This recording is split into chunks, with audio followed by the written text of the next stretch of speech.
2020, dins de tota aquesta situació tan terrible que hem viscut, també ha tingut avenços. Ara recuperava algunes coses que han millorat el món sobre drets de les dones el 2020. Totes aquestes mobilitzacions que us comentava, que van ser globals, van portar a canvis positius a països com Dinamarca, per exemple,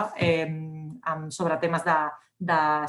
violació, reformes legals a països com Corea del Sud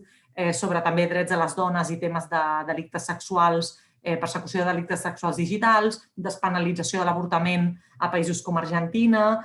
protecció d'alumnes que estan embarassades a països com Sierra Leone. Vull dir que hi ha molts països que fan petits canvis en temes fins i tot de rendició de comptes a nivell global, d'investigacions del Consell de les Nacions Unides sobre Líbia, amb algunes millores, de l'Acord Penal Internacional sobre crims de dret internacional comesos a Afganistan. Són coses que és veritat que no es veuen en la tendència, però que van passant i que tenen un